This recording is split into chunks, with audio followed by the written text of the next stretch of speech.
AFKN News tonight, 4 sets of remains of soldiers killed in the Korean War have found their way back home. Good evening, I'm Private Sam Lewis. North Korea repatriated 4 sets of remains today in the joint security area at Panmunjom.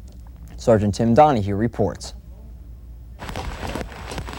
As the rain poured down on the 4 caskets of remains, hope shined through, the hope of families across the U.S. that they contain their father, their brother, their son. Today marks the beginning of a journey home for 4 American soldiers who made the ultimate sacrifice during the Korean conflict in 1950. These soldiers were members of the 8th Cavalry, 1st Battalion, who died during fierce fighting in October of 1950. They were determined by the anthropologists to be Caucasian, and we did recover some identification media with them, but they will return to the Central Identification Laboratory in Hawaii to undergo a formal forensic review. Since the end of the Korean War, the U.S. government, through the United Nations Command, has exerted every effort to obtain the fullest possible accounting and return of remains. Their remains were recovered as part of a joint recovery operation between the United States and the Korean People's Army. The recovery effort here, however, is not unique. It is representative of the efforts that the United States government will make to go anywhere, wherever we must, to recover the remains of our fallen soldiers and return them home to their families.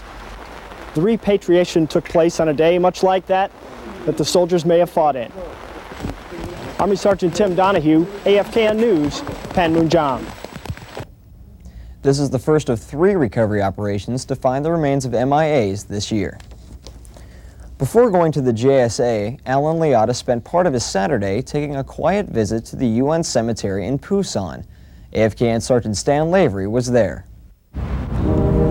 You don't usually hear about Busan's United Nations Memorial Cemetery until an anniversary calls for official attention.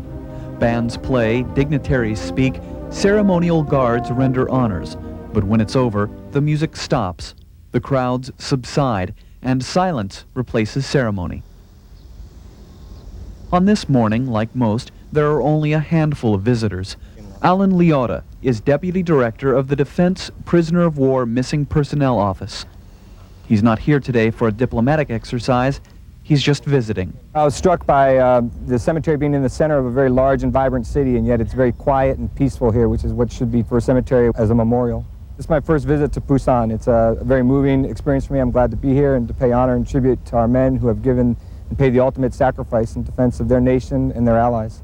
Over 8,000 U.S. service members from the Korean conflict alone are still unaccounted for. Finding them, and thousands from other conflicts, is a truly daunting task. There's many challenges. It's just time itself. It's been 40+ years since we've had personnel enabled to go into North Korea to search for our missing. And then with that large span of time, memories fade, witnesses' ability to help lead us to specific locations aren't always as good as what we might hope. Information itself is a challenge. The North Koreans have information, and they're trying to provide information to us, which we combine with our information, hopefully will lead us to sites and locations. No trumpets, no rifle volleys accompanied today's brief visit, only the sound of unfurled flags to herald a nation's commitment to find her lost, and to ensure that someday they may rest as well as these. Army Sergeant Stan Lavery, AFKN News, Busan.